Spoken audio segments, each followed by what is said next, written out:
Hi guys, welcome back to my channel, and if you're new, welcome to my channel. My name is Stephanie Yates, Anya, Steph Anya for short, and I'm a licensed associate marriage and family therapist. Today's video is for fellow therapists and those who are thinking of becoming therapists. We'll be talking about establishing boundaries with your clients. If you're curious or interested, stay tuned.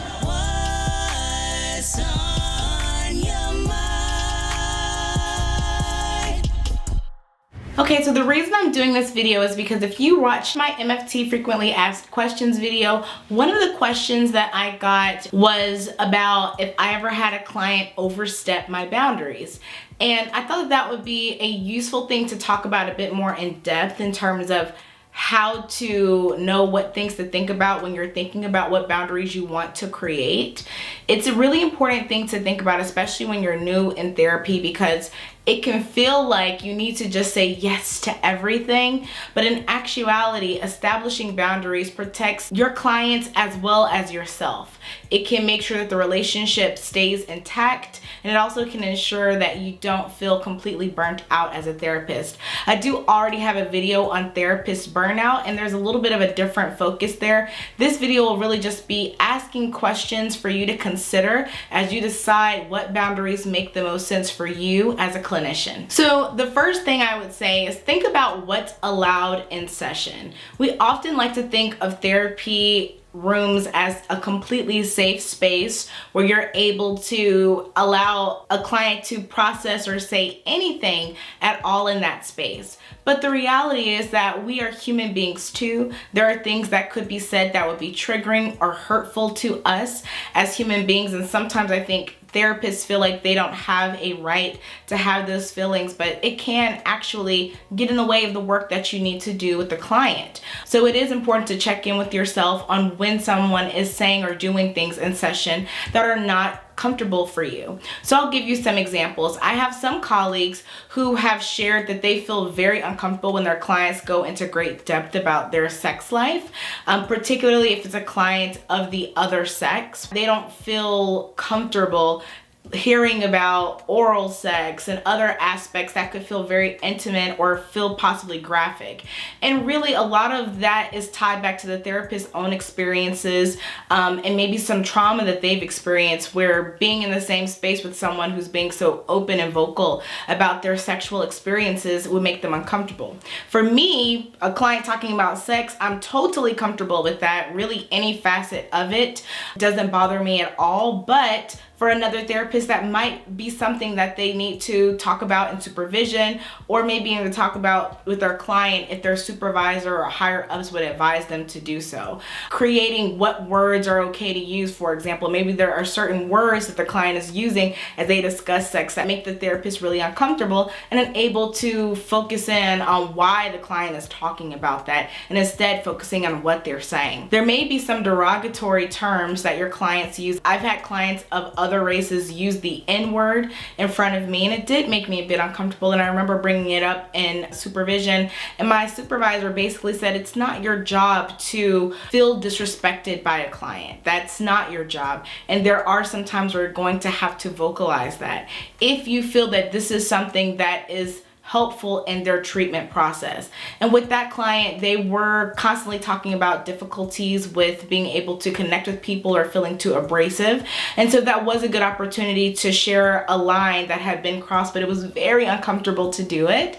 And so that is a good example of being able to know what is allowed in your sessions. And if you're not really comfortable with something, you can offer to help the client find another therapist who is more open to digging into that work if the client feels that this is something they need to be able to share or say in session. This is a very hotly debated subject, but at the end of the day, if what's being said or done in session is getting in the way of you doing productive work with the client, either because you're uncomfortable or you see them in a way that is really a bit too subjective to help them through and meet their goals, it is something that has to be acknowledged. It doesn't benefit either of you if you ignore these feelings that you have. So I would say first speak with the supervisor or higher up, and then if advised by them, maybe bring it up with their client. Communication outside of session is another thing to think about. And I've said this many times, but I know many therapists who allow their clients to text them because it actually is less disruptive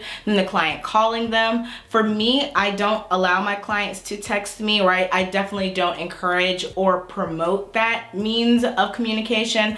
I'm a lot more comfortable with emails, and I'm pretty good about responding to emails in a timely manner. So for me, email is my preferred method of communication, because when I'm looking at my emails, I am looking at them with the expectation to work, whereas a text, for me, having that combined with personal text messages would be a little bit overwhelming for my own personal needs. But other therapists don't feel that way. So thinking about communication outside of session is another very important aspect to think about when you're thinking about your own personal boundaries as a therapist. It doesn't have to be the same as your colleagues. It just needs to be something that helps you be the best therapist that you can possibly be to that client. And let's say they're communicating with you so much in between sessions in ways that you're not comfortable with, that it really gets in the way of you being able to create a secure bond with the client or create open space, because maybe you are resentful towards them for impeding on your personal life.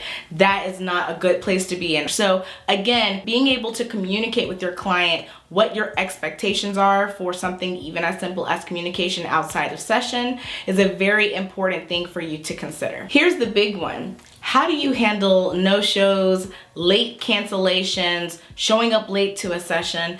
I think that it's pretty standard practice that clinics will have a no-show or late cancellation fee, but the question is, how do you feel about enforcing that policy? I've had a lot of colleagues who say that they don't feel comfortable charging for a missed session when their client's predominant issue is finances, right? They feel like, now you're a part of the problem. I am causing them to have to spend additional money when they really don't have it. And I absolutely respect and admire that approach. For me, I feel that no matter the situation, if it can be communicated, then it should be communicated that you will not be able to make a session, because personally, I have a pretty packed schedule with clients, and I'm often having clients ask to meet multiple times a week. And if I do have a slot that is available, I would like to know that so that I can help my other clients who do need the session for that week. But if I don't know that you're not coming, then I'm not able to reclaim that time. So for me, cancellation fees are absolutely a part of my practice. I'm very consistent with them. And so that is one of the boundaries that I have established. It's a policy that they sign off on in their informed consent, and I definitely do enforce that. And as a result, I have very few no-shows or late cancellations.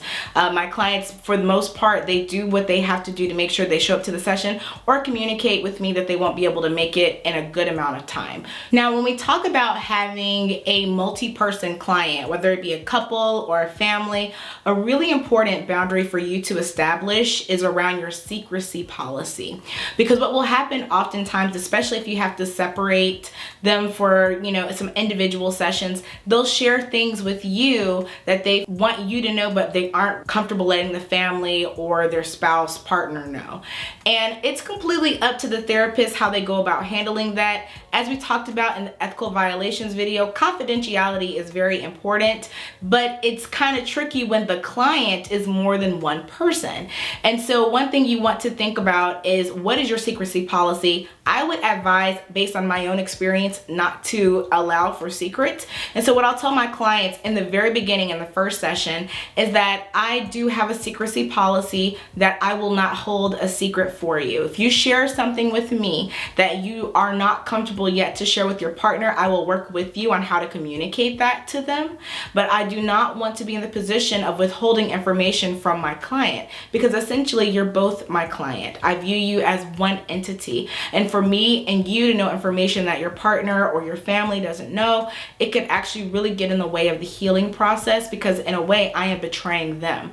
And so that for me is what works. Boundaries wise, I think it's very important to think about that in the beginning. You can't tell the client that after they've already shared something with you. So it's very important to establish that boundary at the beginning of how you will handle secrets. And another thing to think about when you have a multi-person client is thinking about, what is the allowed in how they communicate with each other. There are some therapists who really want to see the client in what they would consider to be the highest stakes possible in this foreign situation. So they will allow them to yell and scream for observational purposes, and that's totally fine for a therapist who works best with being able to see their clients in vivo or in real life. For me, I find that I prefer my clients to be able to walk away from a session with more insight and understanding into one another's perspective instead of more reasons to be upset with their partner or family. And so I will establish rules at the beginning of session, things like raised voices will be silenced, and I will take control for that reason. In most sessions, especially with individuals, I don't view myself as an expert or an authority. But when you're meeting with multiple people, especially people who are conflictual, sometimes your job is literally to bring order and structure to the conversation, or else it can be a complete waste of time or just a replay of what they already do on their own outside of therapy. Think about something like how to minimize sarcasm, right? So I tell my clients that one of my boundaries is that I don't want my time or their time to be wasted through saying things we don't really mean. So if I have the inclination that you're being sarcastic, for example, I will pause you right there. Now for an individual client, sarcasm doesn't matter. But when you have a multi-person client and someone's being sarcastic, that's really a waste of time when they could just be truthful about how they feel, and we can work through how their feelings are. Instead of saying, sure, yeah, you keep up with me every day. Just say, I feel that you don't keep up with me every day. Now we have skipped the part of you just being annoyed and exacerbating the tension and conflict within a relationship. So those are boundaries that I have to kind of set in place so that I feel sessions are productive when I have more than one person in the room, because you guys, having more than one person in the room can be a very overwhelming experience for a therapist, especially a new therapist, because clients will sometimes try to pull you to their side. So things like that you really have to think about when you're creating boundaries with your clients, because you absolutely want to make sure that there is nothing getting in the way of the important work that you all are doing together. So these are some of the things that I would encourage you to think about as you're trying to decide what boundaries make sense for you as a clinician. And if you have other suggestions, let me know that down below. There are a ton of different ways that you can think about establishing boundaries with your client, things that you really need to consider in order to make sure that you have a good work-life balance, as well as are able to create a safe space for your clients and for yourself in these very vulnerable conversations. Again, my name is Stephanie. It's Anya, Steph Anya for short. I ask that you like this video, subscribe to my channel, and share this video with anyone that you think could find it useful. I appreciate you for watching all the way until the end of the video. That really helps me. Thank you.